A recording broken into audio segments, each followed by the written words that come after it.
Kondo ni sir? Kondo? Unsa nga ko? Aeon Towers?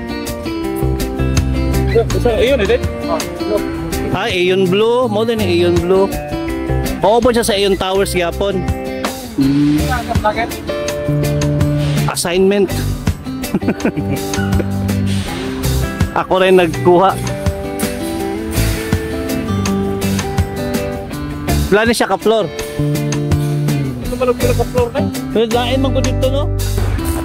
So guys, natanong natin, Aeon Blue pala ito. And kasama to ng Aeon Towers. Hindi rin nila alam kung ilang floor ito. Hanapin na lang natin sa ano guys, sa internet. As of now, meron siyang mga 10th floor ba yun? 1, 2, 3, 4, 5, 6, 7, 8, 9, 10, 11, 12, 13, 14. As of now guys, ang bilang ko is 14th floor.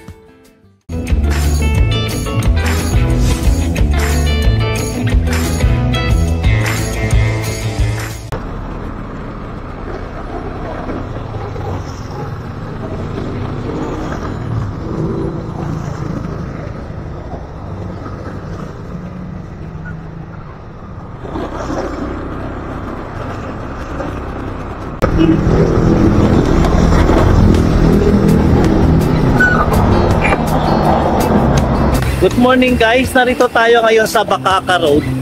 May nakita kasi akong malaking building dito na kinoconstruct. Hindi ko alam kung ano to na building guys. Pero meron ako nakita na basang Aeon. Baka condominium to. Aeon condominium. So, ikutin natin guys. At kung may makausap tayo, kausapin natin. Harap lang ito ng papuntang Rolling Hills Subdivision. Ayan o. Bakaka, Davao City, Rolling Hills Subdivision. Ang harap niya is itong Aeon Blue.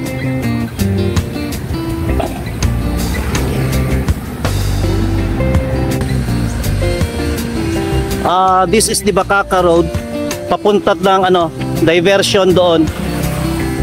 And then papunta doon ng Marfori guys.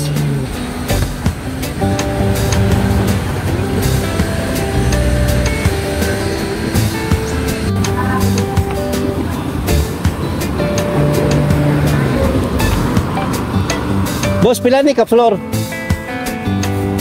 25 story. Salamat. So guys, 25 story building pala ito.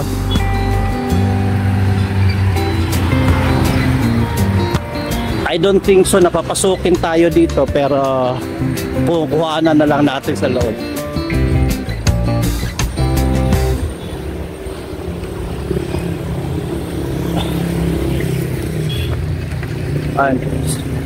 This is a 25-story condominium building. So hindi na tayo papasok. I'm sure na papalagan tayo ng security guard. Ayan, makikita naman dito.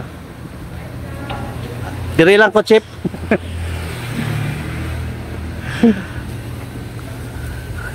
Aeon Blue. Aeon Blue.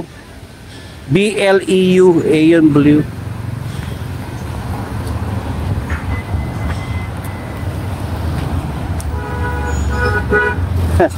Hindi, nilapasan kagad ako ng sikyo guys.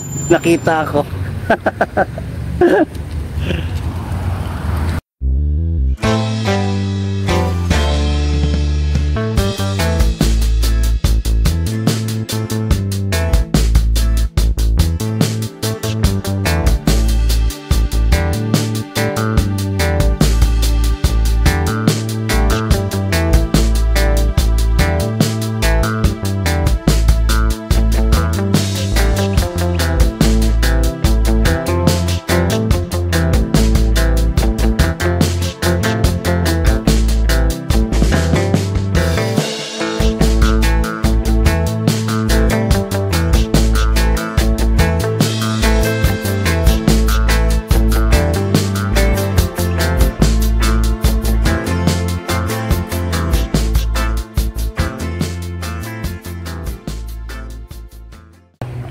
Siguro ito guys, ano to?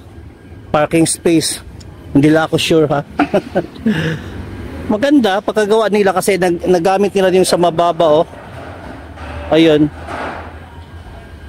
Dito nagsimula doon. 1, 2, 3, 4, 5, 6 floor na sila. And ayan. So guys, until here na lang muna tayo. Natawa ako pagpasok ko doon sa gate, ando na security guard. Narinig siguro ang boses ko. Bawal naman talaga. So hanggang dito lang tayo guys. And may babalikan naman tayo sa susunod. So remember always that God loves you. Bye bye.